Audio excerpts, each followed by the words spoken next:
Song 11, Without You. I've always been a sucker for a bouncy piano intro. Daydream Believer probably started me on that journey. And you know, if you start off with a bouncy piano, chances are I'm going to be all over it. So, not being able to play piano, I'd written this song on guitar. There was no real idea behind the song. It was just the words started to come out, and but I think when I sent it to you, I definitely said. You bouncy. You said bouncy piano. In fact, you probably mentioned Daydream Believer. I would have. Yes. My piano playing's not that wonderful, but I played it and then I used some modern technology to straighten it all up, and I think it's still that same track. Yeah, I think in the studio all we did was, again, it would have been acoustic guitar, would have been redone, because when you're recording acoustic at home, you just don't sort of get that vibrant feel. If with Jason at Record Works, he's got this amazing baby grand piano that's white, that is exactly like the John Lennon Imagine piano. And Neil had actually already left the session, and we were sort of finishing up. And if you've heard the song, there's a little bit of I don't want to say piano solo, because that's probably talking it up too much, but it's a bit plinky plonky. And I said to Jace, I'd love to hear that on the baby grand. And he said, all right, well, let's do it. Well, after about 57 takes, I finally got it down, and it's only about 9 notes or something like that. But I think that the way it's played actually kind of adds to the song. The fact that Alistair is actually a great piano player, and we didn't know this at the time, he would have laid it down. Yeah, in 2 seconds, yes. I was thinking that's the irony of that bit. Yeah.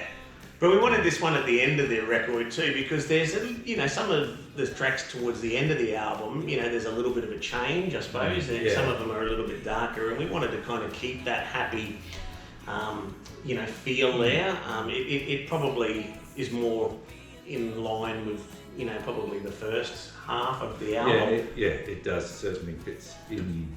Happier. In the happier tunes. The lighter tunes. And not that they're all sad or dark at the end, they're not, but I think that this kind of is a nice track to have at the end of or towards the end of the record.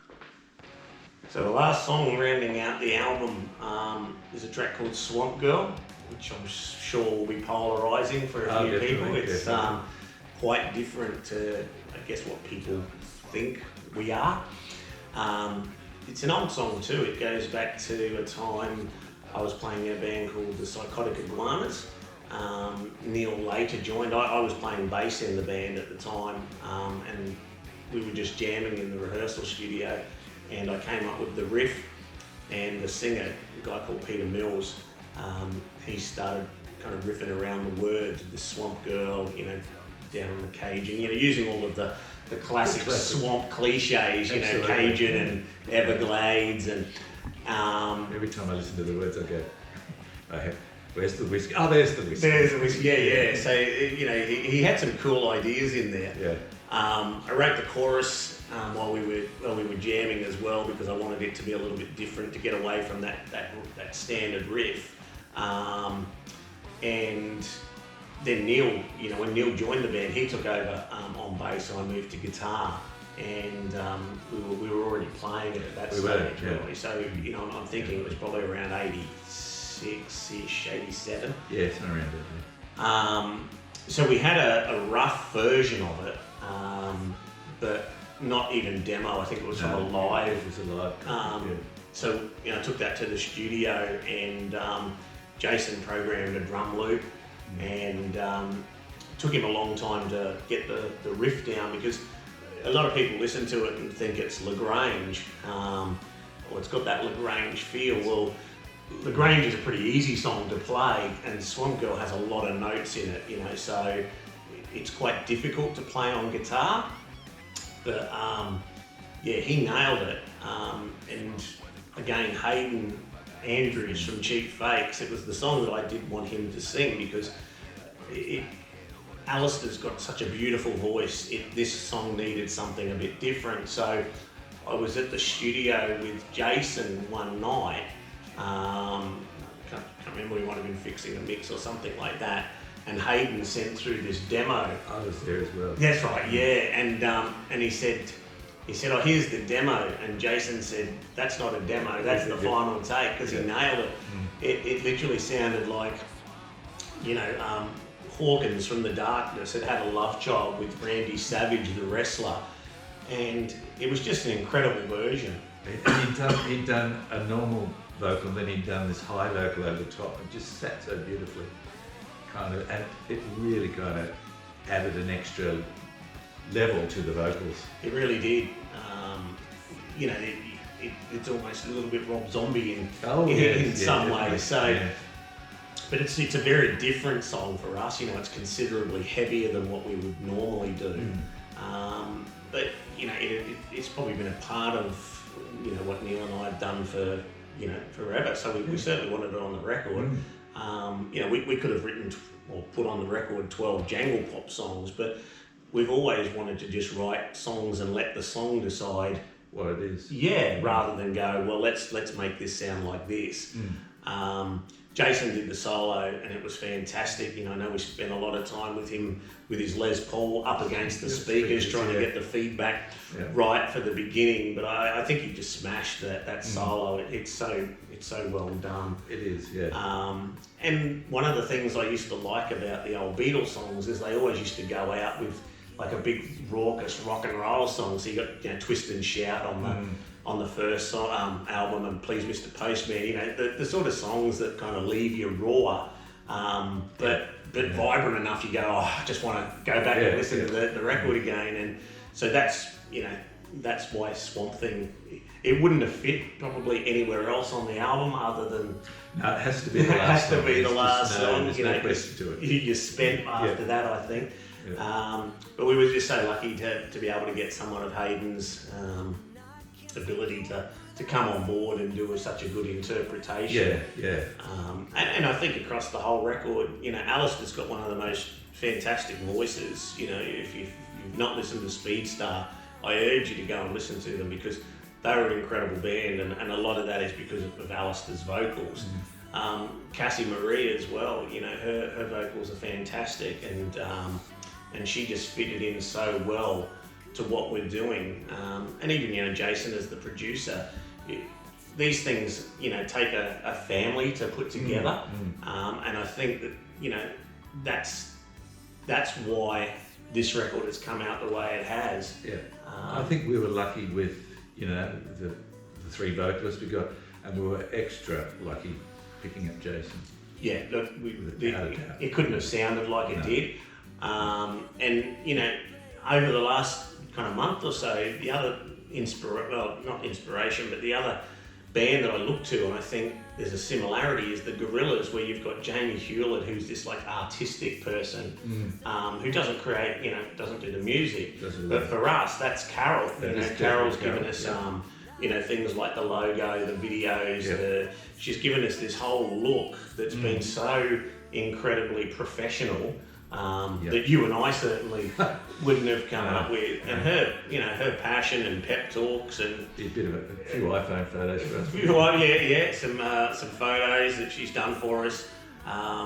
She produced the last 8 seconds of Without You, which the song wouldn't have sounded anywhere near as good, I'm sure. But all of those people, everyone's contributed. Even though people might not have written songs or whatever. These songs couldn't have come out or been as good because everyone fed off each other, and it really has become quite a family affair. Hasn't it? It's lovely when we go into the studio and we sit around and Jason's dog would pop in for a little while. And Noah's girlfriend. It was partner. Partner. It was even that, and in the studio too, we had a lot of. Partners and that come down. Alistair's wife and kids came down, and I think they were blown away by the studio experience. And Tammy, who's in the video, she came one night and listened to some mixing. So for a lot of people, if you haven't been in the studio, it's quite exciting. It is. It's still exciting for me. Yeah. Well, we've had so much fun. Like, it's never been a chore to go into the studio. No. It's always been something that, I'm usually counting down the days not only to record but to spend time with all of the people, because we've all enjoyed each other's company. Yeah, absolutely. And literally, this is this isn't it. Neil and I have planned 3 to 4 albums at least that'll come out. I've already started working on the next one. We've already started the tracking, and I think Alistair and Cassie certainly seem like they're in for the long haul. There was a couple of songs that didn't make the album, not because of quality or anything like that, but we just had too many. So there's another song that Alistair sung, and there's another trip-hoppy song that Hayden sung, and there was another track that Cassie was going to do, but she pretty much blew her voice out in the studio just prior to having tonsils out. So, there was 3 tracks that could have easily fit on this record, but we've got them in our back pocket for the next one. Which will probably be a little bit more of the same. I'm sure that there'll be plenty of jangle on there. There'll definitely be jangle.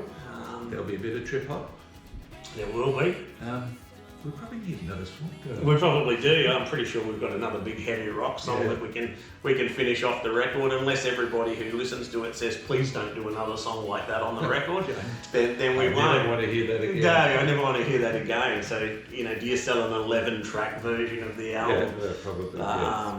But look, it's been great fun. Just, we can't thank everyone enough for their... No, it's been a fantastic response. It has, like, we're unknown. We are, But, we've had fabulous reviews and so much support from media, radio, friends and family. And, the last time I looked, Sweden was streaming more versions of She's a Rainbow than we were in Australia. And it was, a huge number.